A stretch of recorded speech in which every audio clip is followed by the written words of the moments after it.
Well, today we're looking at the Chrysler 200 and specifically the 200S. The one you see here is the sport trim. You can spot the S quite clearly because it has the hyper black wheels. It's got the black trim around the windows.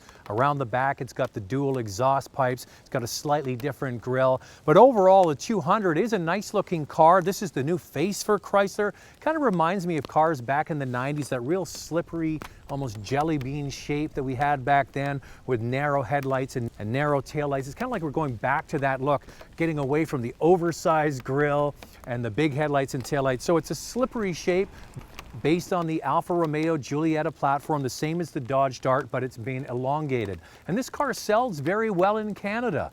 And one of the reasons is the price. It's the least expensive mid-size car available, and they sell a lot of them based on price, starting at $19,500 for the base LX trim.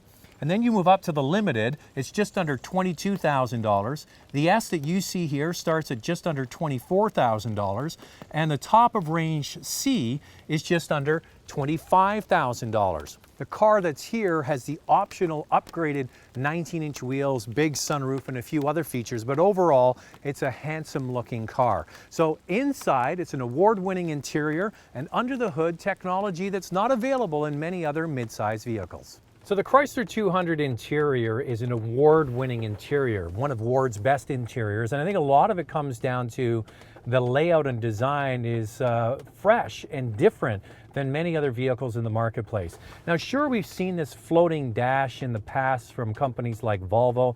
They kind of helped pioneer that about a decade or so ago.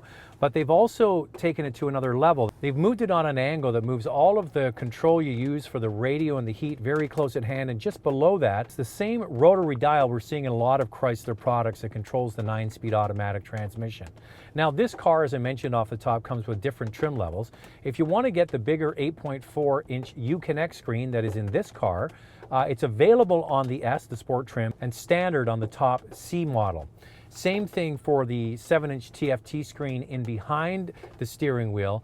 It's not available on all trim levels. Now, the one thing about the gauge cluster, very similar to the Chrysler 300 I drove a week or so ago, it has this hue that you can turn down at nighttime with the dimmable dashboard, but you can't turn it down during the day, and I find it a little bit bright. I do, however, like this sort of cobalt look that matches the blue exterior of the car, nicely finished in here. The seats are supportive, but I find the seats hard, a little bit hard. I wish I had a chance to drive the seat in comparison to see if those seats are softer, and they probably are because these are more sculpted and sporty seats. Now, one of the other features of this center console is the fact that it slides back and forth, and it has a huge storage area there with your connectivity, your USB connectivity. There's a hole in between the center console here and underneath the floating dashboard, so you can have your phone underneath the floating area and plugged in inside this storage area. You slide that forward and then you have your cup holders.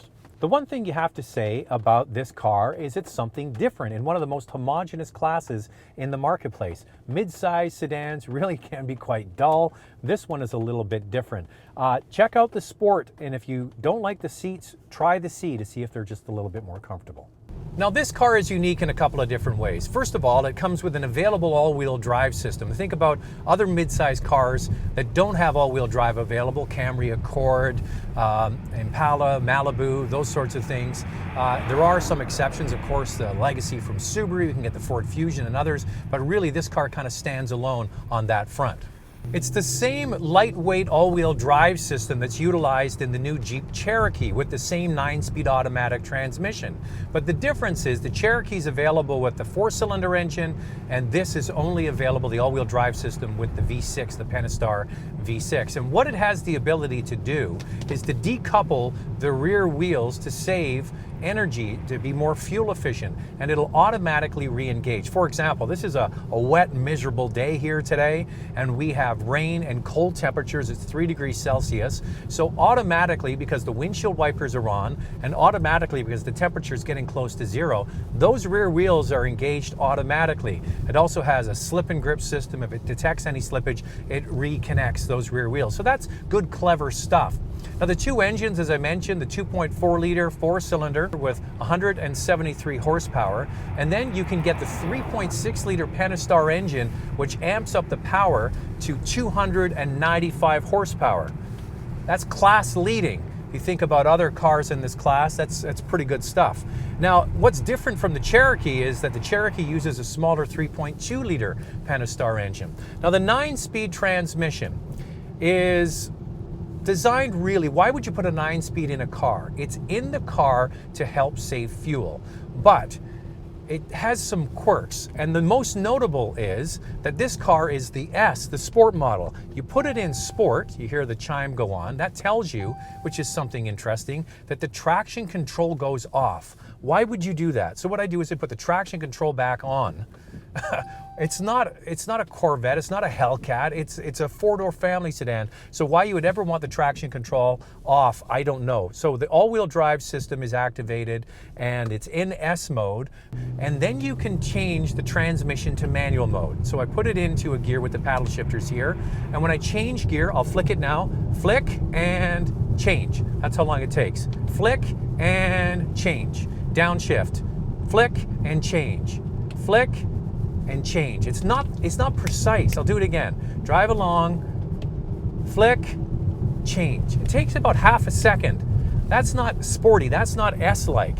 And when you drive it in regular drive, it goes up to the highest gear possible to save obviously on fuel, but it's not responsive. It doesn't shift down as quickly as you would like. You have to use a lot of pedal throttle effort in order to wake the transmission up. So that's one of the quirks. So this is an S model, it has a stiffer suspension, but it doesn't really feel as lively as the Go Fast bits look, the fancy seats look. It really is just a nice cruising sedan, and I'll give points to them for this.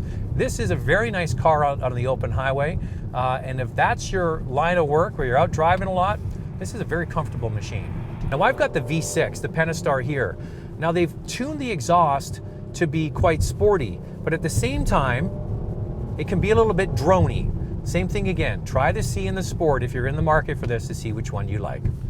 The one thing I didn't mention about the price, if you want to get the V6 engine on all but the base model, it's a $2,000 option to go from a 2.4 liter four-cylinder to a 3.6 liter V6, the award-winning Pentastar engine. If you want to get all-wheel drive, it's about $3,000 more and really only available on V6 equipped versions of the S and the C, and that brings the price really quite high. This car here is over $33,000, and that's a lot of money. I think the 200 really competes at the bottom end of the market. The reason why these cars sell so well is because you have a starting price that's under $20,000. You can get a nicely equipped car in the mid-20s with the V6 engine, and there's a lot of value in there. The award-winning interior comes standard, and depending on how much you spend, you get all the amenities upgraded on the inside. So I'm impressed with this car and the styling and the way it's done on the inside. I'm not totally enamored with the S model. I find that the shifts are a bit sloppy, the seats are a bit hard, but